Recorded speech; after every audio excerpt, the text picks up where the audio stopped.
Најголема смртност на доенчиња има кај ромите, покажуваат анализите на Заводот за заштита на мајки и деца.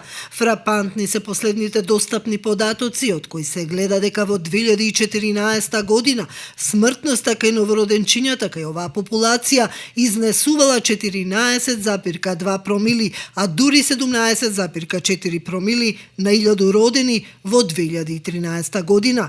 Анализите покажуваат дека смртноста кај доенчињата кај ромската популација е највисока во однос на останатите во сите периоди почнувајќи од раѓање се до 11-тиот месец од животот. Како причини, стручњаците ги наведуваат социјалниот статус, необразованоста, тинејџерската бременост, неинформираноста, но една од главните причини е недостапноста до матичен гинеколог. Бројот на матични гинеколози е преполовен на 135, а една од најголемите скопски населби, Шуто Оризари, 10 години е оставена без матичен гинеколог. Жените ромки од оваа градска населба со 40.000 жители немаат достапност до матичен гинеколог кој ќе следи бременоста, ќе алармира доколку има проблеми со плодот, ќе издава упути и рецепти. Во случај жените ромки се ранливи на повеќе нивоа.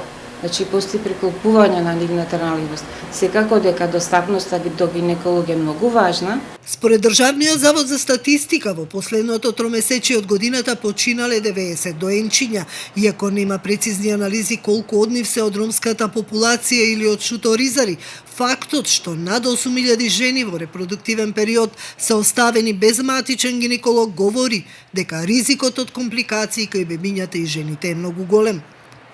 Приказната со Шуто Оризари започнува во 2007 година, кога оваа голема скопска населба остана без матичен гинеколог, а на жените има одземено правото на пристап до гинеколошки здравствени услуги. Јас свој матичен немам кај во Ропарталова, али има некој што не може да плати ни такси ни автобус. Ки сака у своја општина да иде. Невладините организации и жените ромки постојано апелираат дека матичен гинеколог е потребен во населбата, а не надвор од неа. Жените само за превоз, значи, плаќаат и се ограничени за да посетат матичен гинеколог, кој што им представува дополнителен проблем, нели патувањето, па и заради тоа не може да го посетат нивниот матичен гинеколог. На огласот за концесионер не се пријави никој, а стимулацијата од дополнителни 15.000 денари не беше мотив за лекарите да дојдат во населбата. Времената мерка со која се овозможи гинеколози од болницата во Чаир да доаѓаат во поликлиниката во Шуто Оризари не даде резултати. Тие не можат да издаваат упати, рецепти да водат бременост. Еднаш недавно е малку гинеколог. Сега во моментов нема работа, ама и жените не се до толку многу информирани дека ние доаѓаме. Следуваа петиција од жените ромки и повеќе протести. Последно, Министерството вети специјализација за гинеколог, но тој ќе почне да работи дури по 6 години, која ќе заврши специјализацијата. Намалувањето на бројот на гинеколозите, кој што се случува во последниот период, влијае на тоа дека не сите жени имаат еднаков пристап до гинеколошки услуги, а со тоа да можеби самиот тој систем на здравствени реформи кој што отпочна, мислам, од 2007, можеби би требало веќе да се запрашаме дали донесе некои негативни последици.